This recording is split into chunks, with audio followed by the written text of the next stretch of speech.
तो अब ज़रा जान लेते हैं कि ये क्या हो रहा है और क्यों हो रहा है, किस वजह से ये कामयाबियां समेटने के बावजूद ये सिलसिला ख़त्म नहीं हो रहा है। तो नज़ीर शाह स्टूडियोज़ में मौजूद हैं, ये जो टास्क फोर्स है आईजी साहब की, फिर भी तो गुटका चल रहा है शाह जी क्या वजह क्या है? ये मतलब ये कि इसमें प्रॉफिट ज़्यादा है, डर नहीं है, खौफ नहीं है। पंजाब में पतंग माफिया है, यहाँ पर गुटका माफिया है, देखिए नक्शो निगार माफिया है। जो सबसे बड़ी वजह यह है कि इसके अंदर इतना ज़्यादा प्रॉफिट है कि नीचे से लेकर ऊपर तक हर शख्स इस काम में लगा हुआ है। पुलिस की सरपरस्ती तकरीबन कहीं ना कहीं नजर आती है, क्योंकि हमारा ये मानना है कि ऑर्गेनाइज क्राइम जहाँ भी हो रहा है उसमें पुलिस ज़रूर मुलविस होती है, उनकी मर्जी के बगैर ये काम हो नहीं सकता। आईजी सैयद गुलाम नबी मेमन की जानिब से जब टास्क फोर्स बनाई गई थी तो उस पर इन्होंने सबसे पहले स्पेशल ब्रांच जिनकी रिपोर्ट्स पर ये कार्रवाई होनी थी, उसके बाद एक ऑपरेशन टीम जिसमें यंग अफसरान जिनमें 4 ASP शामिल थे, और उसके बाद तीसरा जो यूनिट बनाया गया जो इनके ऊपर कार्रवाई करता और मजीद जो है ना कानूनी चाराजोई होती। 2 महीने के अंदर 300 से ज्यादा ये रेड मारे गए, जिनमें तकरीबन 388 मुलजिमान को गिरफ्तार करके 82 अफसरान और एहलकारों को मुअत्तल किया गया है, और कई ऐसे भी हैं जिनको महकमे से बतरफ कर दिया गया है। ये आप ये समझे कि अफगानिस्तान से लेकर पूरे आपका बलूचिस्तान क्रॉस करते हुए हब के रास्ते से होती हुई छालिया कराची, फिर यहाँ से हैदराबाद पूरे सिंध तक जाती है। तो इतना मुनज़्ज़म ये नेटवर्क है कि इसमें गुटके की सप्लाई हो या छालिया की सप्लाई हो, उसमें बाकायदा V8 जो 4-4 करोड़ 3-3 करोड़ की गाड़ियाँ इस्तेमाल की जाती है। मैं ये बता रहा हूँ, मैं ये जानना चाह रहा हूँ कि ऐसा क्या वजह है कि जब इतनी अवेयरनेस के हवाले से बात की जाती है तो कोई इसके ऊपर किसी के कानों पर जूं क्यों नहीं रेंगती? हम टीवी चैनल्स पे बता रहे होते हैं कि गुटखा जो है वो जहर है, इससे कैंसर हो सकता है, इससे ये मसाइल हो सकते हैं। देखें, ये एडिक्शन है, बिल्कुल है। आप जिस तरह हीरोइन के एडिक्ट हो जाते हैं या आप जो क्रिस्टल होती है, आइस होती है, तो इस तरह आप अगर गुटखा नहीं खाते, इवन के लोग तो सोते वक्त मुंह में गुटखा रखकर सो जाते हैं। आप आइस या हीरोइन मुंह में रख के नहीं सो सकते, लेकिन ये गुटखा या पान ये वाहिद वो चीज है जो आप रात को सोते वक्त मुंह में, और आप इनके देखें सबसे पहले इनका मुंह अंदर से गलना शुरू होता है, इनके मुंह का साइज छोटा हो जाता है, ये खाना नहीं खा सकते, ये आम इंसान की तरह हमारे आपकी तरह ये ना मसाले वाली चीजें खा सकते हैं, ना ये कोई ऐसी चीजों का लुत्फ उठा सकते हैं जिस तरह कोई भी एक आम। जब ये चीजें नजर आती हैं तो फिर उसके बावजूद लोग क्यों खाते हैं? देखें, ये इतना मतलब आप ये समझे जो एडिक्शन की बात हो रही है, एक शख्स जिसको इसकी लत लग गई हो, और एक घर के कई अफराद इसके अंदर जो है। अच्छा नज़ीर, ये बताएं कि ये तो ज़ाहिर इस पे हम बात भी करेंगे, लेकिन आपने कहा कि ऐसा हो ही नहीं सकता कि ये एक तो टास्क फोर्स बना दी गई, इतने अरसे से बताया जा रहा है जी यहाँ छापे, ये हुआ, किसी की सरपरस्ती ना हो। इसका फायदा कौन कौन उठा रहा है जिससे पैसे कमाए जा रहे हैं? देखिए, इसका फायदा आपके नीचे जो सिपाही है उससे लेकर हेड मोरर तक, उससे ऊपर SHO तक, और फिर उससे ऊपर तक भी ये पैसे जाते हैं। ऐसा नहीं हो सकता कि ये SHO से ऊपर नहीं जाते होंगे, लेकिन अब तक जो हमारे सामने जो मुनज़्ज़म ये जो कार्रवाइयाँ जो IG सिंध की जानिब से की गई हैं, पहली मरतबा ऐसा हुआ है कि इसके अंदर SP रैंक के अफसरान को भी हटाया गया है, SHOs को भी हटाया गया है, लेकिन इसके अंदर अब जाकर कुछ बहुत ज़्यादा बासर ऐसे SHOs भी हैं, मतलब कुछ को तो बरतरफ कर दिया गया है, कुछ को सिर्फ जो माइनर पनिशमेंट होती है वो दी गई है।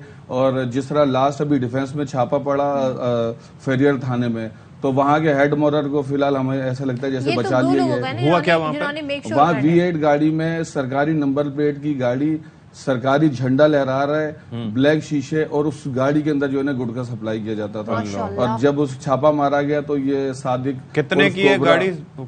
अब आजकल सिक्का है जो सर देखें, मेरे पास इतनी महंगी गाड़ी नहीं है, कीमत, लेकिन मुझे ये अंदाजा है कि 2-3 करोड़ से ऊपर ही की होती है जो गाड़ी। और V8 गाड़ियों में अगर आप सप्लाईज देख रहे हैं तो आप सोचें कि जिस फ्लैट में ये कारोबार हो रहा था उसकी मालियत मुझे पता है तकरीबन 4 करोड़ उसकी मालियत थी। तो वो जब रेड होके पकड़े जाते हैं उनके खिलाफ भी कुछ नहीं होता, वो बाद में छूट जाते हैं? नहीं, ऐसा कुछ भी नहीं है। ये बहुत जबरदस्त काम किया गया IG सिंध की जानिब से। इसके अंदर जो सबसे ज्यादा जिनका मैं नाम लेना चाहूंगा, जो ASP अयाज हुसैन, जो SP अयाज हुसैन लैक्ताबाद के, SP क्लिफ्टन है, अहमद चौधरी, इसके अलावा SP जफर हैं और SP मुगीस हैं।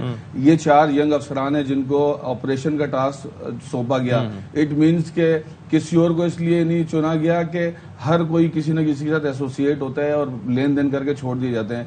लेकिन इन 4 की जानिब से जिस तरह ताबड़तोड़ 300 से ज्यादा छापे पूरे सिंध में मारे गए, तो आप समझे गुटखा माफिया की कमर तोड़ दी। अच्छा, लेकिन पुलिस में भी महकमा पुलिस में भी जाहिर है कि एसपी लेवल के ऑफिसर्स तो नहीं, लेकिन बाकी जो एहलकार गुटखा खाते हैं उनको आप किसी मोबाइल को देख लें खड़ी हो तो वहां पर उनमें से 3 में से एक आईजी सिंध की जानिब से, एडिशनल आईजी की जानिब से लेटर जारी हो चुके हैं कि जो भी पुलिस एहलकार गुटखा खाता हुआ पाया गया उसके खिलाफ सख्त महकमा जाती पाया कैसे जाएगा मसला तो यही। अगर मैं एसएचओ हूँ या मैं हेड मोटर हूँ तो मैं उसके जुर्म पे पर्दा डाल सकता हूँ, क्योंकि मेरे सामने वो एहलकार है, मेरे सामने रोना धोना धोएंगे। लेकिन होना तो ये चाहिए कि बाकायदा थाने के एसएचओ की लिस्ट बनाकर भेजे कि यही एहलकार गुटखा मावा खाते हैं और इतने बड़े फाइन करें ना, सिंपली फाइन करें, उनसे पैसे निकालें। फाइन तो होना चाहिए, लेकिन फाइन तो पूरा हो जाएगा सदर। हाँ, लेकिन जो टास्क फोर्स की जो सिंध भर में जो कार्रवाइयां हुई हैं, इससे सिर्फ सिंध में जो इंडस्ट्री है ना, जिसके बारे में ये इंकशाफ हुआ है कि 3 अरब रुपए से ज्यादा सालाने की इंडस्ट्री है, शायद उससे भी ज्यादा की हो,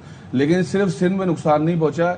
ये जहां से ये चलता हुआ आ रहा है, जो छालिया माफिया जो यहाँ आके गुटखे में तब्दील होती है, तो उनको भारी नुकसान पहुंचा है। अच्छा, जिसके बाद इनको अब चक्कर ये है कि होना ये चाहिए बेसिकली कि आप मेडिकल टेस्ट उनका करा लें, ताकि उससे आइडिया हो जाए कि कौन गुटखा खाता है कौन नहीं खाता। अच्छा किया, मैं ये नाम लेना नहीं, लेकिन ये कि जाहिर है कि वो टेस्ट हो जाए तो उससे पता लग जाएगा कि क्या फिर कितना खाते हैं। बिल्कुल, ये एक अच्छी सजेशन है। आईजी साहब को चाहिए कि इस पर मशवरे पे अमल करें, तमाम ऐसे एहलकारों को टेस्ट करवाया जाए, उनको एक मरतबा वार्निंग दी जाए, अगर फिर भी न छोड़े तो उनके खिलाफ कार्रवाई की जाएगी। आपने खुद कहा कमर तोड़ दी है, तो ये कितनी कमर टूटी है, या टूटी कमर के साथ भी परसेंटेज बताएं, पहले से अब में क्या फर्क आया? पहले से और अब में ये फर्क है कि पहले आप किसी भी गली मोहल्ले में जाकर आप गुटखा मांगते थे, आपको मिल जाता था। अब आप हमने खुद इसका तजर्बा किया है। इवन के लोग हमें कहते हैं कि हर जगह ये छुप छुपा के देखें अभी भी हो रहा है, लेकिन वो कैसे हो रहा है? जैसे किसी ने घर में 3 किलो 5 किलो बना दिया, पुड़िया बनाए, बेच के वहीं गली के अंदर बेची।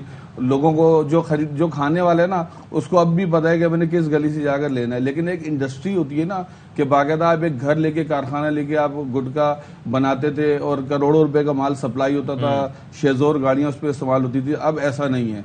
ये आपको मैं एज अ रिपोर्टर यकीनी तौर पर कह सकता हूँ कि इसके अंदर बहुत ज्यादा कमी आई है। कमी उस वक्त जाहिर है कि हम स्टॉक भी बहुत ज्यादा इधर उधर से भी आता है, लेकिन हम उस वक्त यकीन करेंगे और हम जब अपनी आंखों से देखेंगे, जब हमें ये पिचक पिचक की आवाजें नहीं आएंगी या फिर कीमत इतनी ज्यादा बढ़ जाएगी। आप किसी भी सरकारी दफ्तर में जाएं, आप आपको हर सीढ़ी पे थूक के निशान मिलेंगे। इट्स नॉट जस्ट सरकारी, प्राइवेट इदारों में भी यही हो रहा है। They are everywhere, wherever you want to look. कमर नहीं टूटी है जी अभी, तो ये टूटी कमर के साथ ही बहुत कुछ रहा है। थैंक यू सो मच नजीर शाह, हमें इन्फॉर्मेशन दे रहे थे। और जी इसके हवाले से हमने आपको ये तो बता दिया कि कानून किस तरह हरकत कर रहा है, लेकिन इस हवाले से ये कितना मुज़र सेहत है, इस पर भी हम बात करेंगे। और ज़ाहिर बात करनी है क्योंकि इम्पोर्टेंट चीज़ है और इसके ऊपर तिब्बी मामलात क्या हैं, तो ये भी जरा जानने की आपको बताएंगे कि अगर कानून नहीं इस चीज को रोक पा रहा तो आप इसे रोकें, इसका खाना बंद करें। क्यों, इसके मुज़र असरात क्या हैं, ब्रेक के बाद बताते हैं।